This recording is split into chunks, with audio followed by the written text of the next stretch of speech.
Selamat pagi, jemaat yang dikasihi Tuhan, baik yang di GKI Layur maupun Bajeng Grand Wisata. Bertemu kembali dalam Sapaan Pagi hari Kamis 14 April 2022. Mari kita membuka Alkitab dan membuka hati kita untuk menerima sapaan firman Tuhan sebelum kita menjalani hari ini. Firman Tuhan pada pagi hari ini bertemakan perintah baru. Saya akan membacakan bagi kita semua dari Yohanes pasalnya yang ke-13, ayatnya yang ke-31 sampai dengan 35. Yohanes pasal yang ke-13, ayat yang ke-31 sampai dengan 35. Sesudah Yudas pergi, berkatalah Yesus, "Sekarang Anak Manusia dipermuliakan, dan Allah dipermuliakan di dalam Dia. Jikalau Allah dipermuliakan di dalam Dia, Allah akan mempermuliakan Dia juga di dalam dirinya, dan akan mempermuliakan Dia dengan segera. Hai anak-anakku, hanya seketika saja lagi aku ada bersama kamu. Kamu akan mencari aku, dan seperti yang telah kukatakan kepada orang-orang Yahudi, ke tempat aku pergi, tidak mungkin kamu datang. Demikian pula aku mengatakannya sekarang juga kepada kamu. Aku memberikan perintah baru kepadamu, yaitu supaya kamu saling mengasihi. Sama seperti aku telah mengasihi kamu, demikian pula kamu harus saling mengasihi. Dengan demikian, semua orang akan tahu bahwa kamu adalah murid-muridku, yaitu jikalau kamu saling mengasihi." Demikian pembacaan firman Tuhan. Berbahagia kita yang mendengarkan firman Allah dan yang memeliharanya. Haleluya. Ya jemaat yang dikasihi Tuhan, hari ini adalah hari Kamis Putih. Kita memasuki Minggu Sengsara. Dan di dalam kesempatan hari Kamis Putih ini, kita mau merenungkan salah satu peristiwa yang terjadi pada malam sebelum Yesus ditangkap atau malam saat Yesus ditangkap, yaitu peristiwa Yesus yang membasuh kaki murid-muridnya. Seharusnya Yesuslah yang kakinya dibasuh. Seharusnya murid-muridlah yang seharusnya membasuh. Tetapi ini terbalik. Kenapa Yesus rela melakukan hal itu? Bukankah itu pekerjaan yang harusnya dilakukan para budak? Yesus melakukan hal itu untuk menjadi teladan bagi murid-muridnya, supaya murid-muridnya saling mengasihi satu dengan yang lain, saling membasuh kaki satu dengan yang lain. Karena itu, setelah Yesus selesai membasuh kaki murid-muridnya, maka Yesus mengatakan bahwa Dia sekarang memberikan perintah baru kepada murid-muridnya, yaitu supaya murid-muridnya mengasihi seperti Yesus mengasihi. Barunya itu adalah karena mengasihi seperti Yesus mengasihi. Dalam Perjanjian Lama, perintah untuk mengasihi yang lain itu sudah diberikan. Mengasihi sesama, misalnya di Imamat pasal 19, di sana juga ada. Namun kenapa Yesus mengatakan ini adalah perintah baru? Karena ini adalah perintah yang diberikan oleh Yesus yang sebentar lagi menunjukkan bagaimana seharusnya mengasihi seperti yang Allah kehendaki.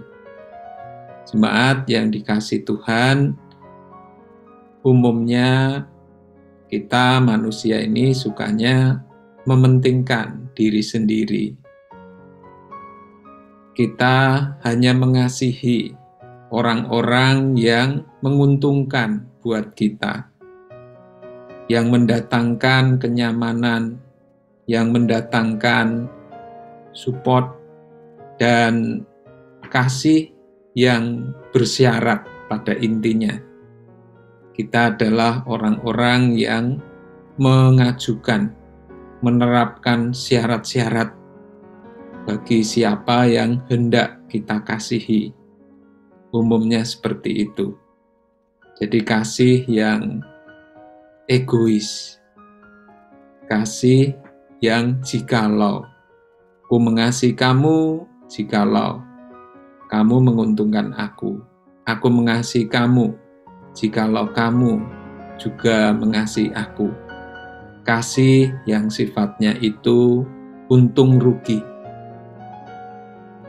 Nah, Yesus mau mengajarkan kepada kita, khususnya para muridnya, ya betul, karena ini disampaikan hanya kepada orang yang benar-benar mau mengasihi Yesus. Ingat, perintah ini diberikan setelah Yudas keluar dari ruangan. Yesus bersama-sama murid-muridnya semua kecuali Yudas.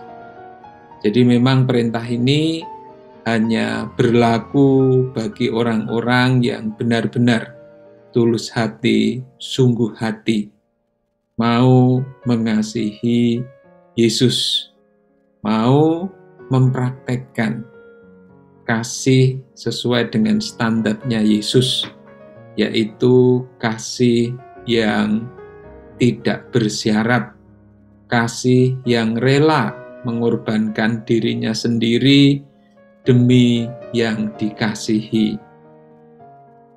Kasih yang meskipun murid-muridnya meninggalkan dia, Yesus tetap mengasihi. Meskipun murid-muridnya tidak memahami apa yang dia kerjakan, apa yang dia katakan, atau lambat di dalam memahaminya, Yesus tetap mengasihi mereka.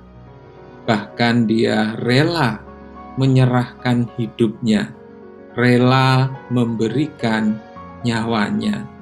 Ini kasih yang meskipun, kasih agape, kasih yang rela berkorban. Nah, tentunya ini sangat kontras dengan apa yang baru saja terjadi sebelum Yesus membasuh kaki muridnya. Para muridnya saling menunggu satu sama lain. Mereka menunggu siapa membasuh siapa. Mereka bertengkar tentang siapa yang terbesar, siapa yang terkecil. Karena yang terkecil akan melayani yang terbesar. Nah, Yesus mengingatkan dengan dia rela mencuci kaki murid-muridnya untuk sekali lagi supaya murid-muridnya memahami perintah baru Tuhan Yesus, yaitu mengasihi seperti Yesus mengasihi. Nah, perintah ini tentu tidak mudah. Justru karena perintah ini tidak mudah, maka karena itu Yesus mengatakan bahwa perintah baru ini akan menjadi kesaksian bagi dunia, bagi sesama, bahwa mereka adalah murid Kristus, karena mereka menerapkan, mempraktekkan kasih seperti yang Yesus praktekkan, yang Yesus perbuat, yang Yesus kerjakan.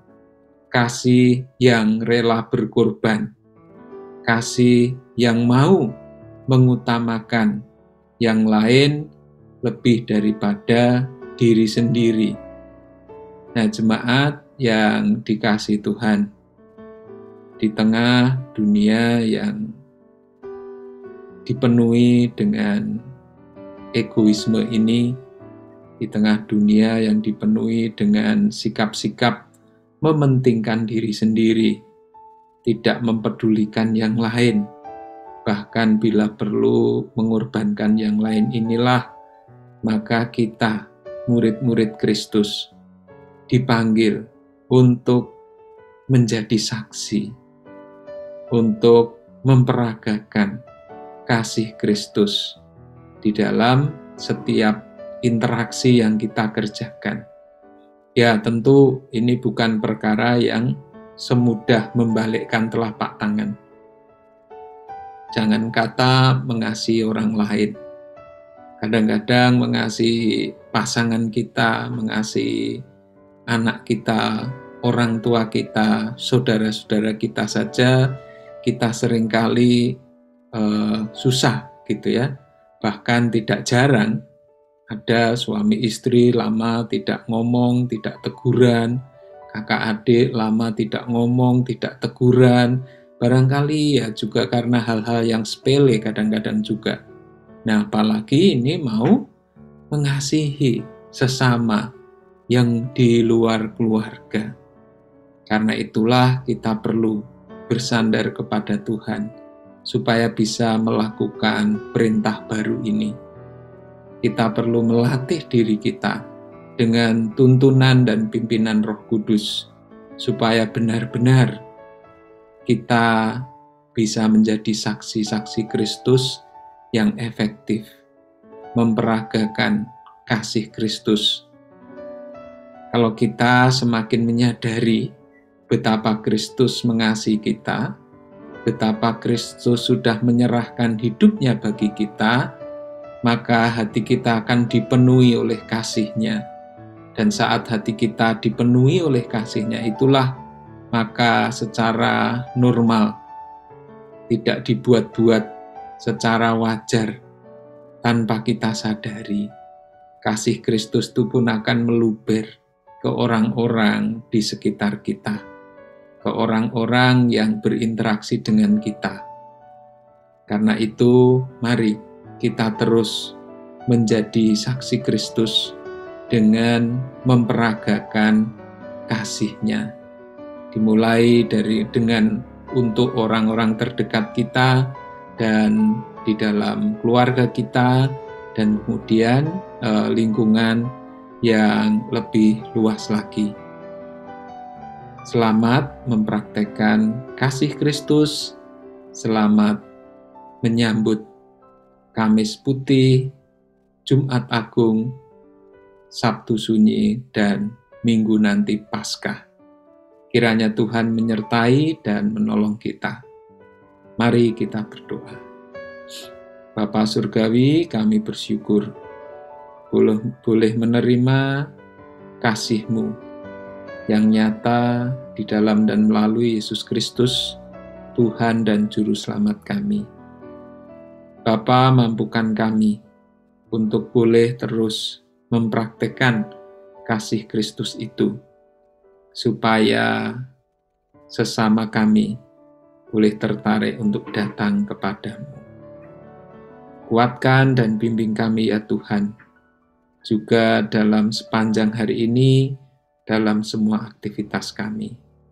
Di dalam nama Tuhan kami Yesus Kristus, kami bersyukur dan berdoa.